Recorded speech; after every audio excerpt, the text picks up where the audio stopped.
दोस्तों काफ़ी लोगों के मन में एक सवाल होता है कि सर आरओ एआरओ का एग्ज़ाम निकालने के लिए प्रीलिम्स एग्ज़ाम में 200 में से कितने मार्क्स उनके आने चाहिए? कितने नंबर लाने पर उनका आरओ में सिलेक्शन हो जाएगा? देखो इस चीज़ को पहले ध्यान से सुनो कि जब पिछले साल आरओ की वैकेंसी आई थी 2021 में, तो 2021 वाले आरओ के प्रीलिम्स में जो कट ऑफ गई थी 200 में से, वो गई थी 127 नंबर। ठीक है, 127 नंबर इसकी कट ऑफ गई थी। इस बार कट ऑफ कितनी जा सकती है? देखो कट ऑफ हमेशा 3 फैक्टर पर डिपेंड करती है। पहला कि पेपर कितने कितने लेवल का आया है, कितना टफ एग्ज़ाम आया है। दूसरा कितने लोगों ने इसमें पार्टिसिपेट किया है। ये 2 मेजर फैक्टर होते हैं जिसके बेसिस पर डिसाइड होता है। और तीसरा आ जाता है नंबर ऑफ वैकेंसीज़ कितनी थी। इस बार जो वैकेंसी है वो है 411 और जब तक आप दिसंबर में एग्ज़ाम देंगे तब तक ये बढ़कर 500 भी क्रॉस कर सकती है। ठीक है, लेकिन 411 भी मान लें तो 411 वैकेंसी के लिए 10 लाख लोगों ने इस बार इस फॉर्म को भरा है।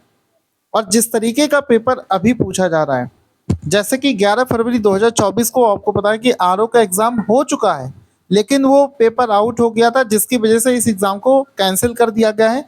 और अब 22 दिसंबर को ये एग्ज़ाम फिर से ऑर्गेनाइज किया जाएगा। 11 फरवरी 2024 को जो आरओ का पेपर आया है, ये मेरे हाथ में आप देख सकते हो, आरओ 2024 का पेपर है। तो अगर बिल्कुल ऐसा पेपर आया तो आप ये मानो कि आप इसमें बहुत ज़्यादा स्कोर नहीं कर पाओगे। काफ़ी लोग कह रहे थे कि सर प्रीलिम्स में जो जीएस 140 नंबर का और 60 नंबर की हिंदी आती है, तो 140 में से फर्स्ट पेपर में 85 नंबर और सेकंड पेपर में 60 में से 50 नंबर ले आओगे, तो आपका स्कोर 145 के आसपास में होता है। तब आपके कट ऑफ निकलने के चांसेस ज़्यादा रहेंगे। ऐसा नॉर्मली हर चैनल पर आप सुनने को पाओगे। ये चीज़ तब है जब पेपर नॉर्मल बने। अगर 11 फरवरी के जैसा पेपर बन गया तो कट ऑफ इतना ज़्यादा नहीं जाएगा। उस समय कट ऑफ आपका कम जाएगा, 120-125 नंबर पर भी आपका सिलेक्शन होने के चांसेस बहुत ज़्यादा रहेंगे। क्योंकि अगर आप पहले से ये सोच कर गए कि मुझे जीएस में 85 सही करना है, हिंदी में 60 सही करना है, तो उससे आपके साथ में धोखा हो सकता है।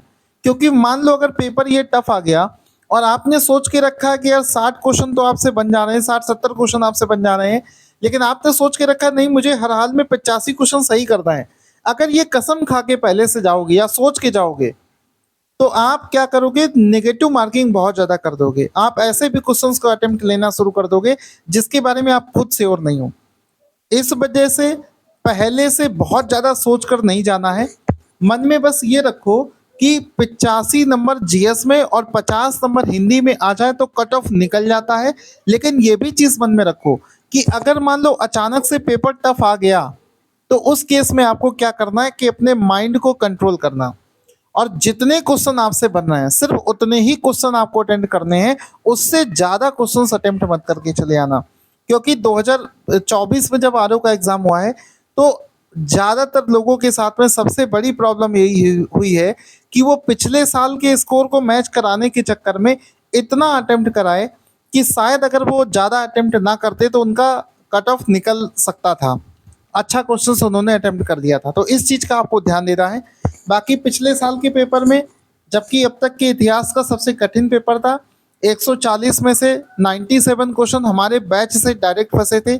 इस बार भी आप सभी लोगों से कहना चाहूँगा, पूरा का पूरा पेपर हमारे बैच से ही फंसेगा। और हमारा बैच स्टार्ट हो चुका है। जिसको भी ज्वाइन करना है वो टारगेट स्टडी IQ चैनल के अलावा आपको कुछ भी नहीं पढ़ना है। बिल्कुल लिमिटेड कंटेंट आपको दिया जा रहा है, बस उतना पढ़ लोगे तो आसानी से आपका एग्ज़ाम निकल जाएगा। Thank you.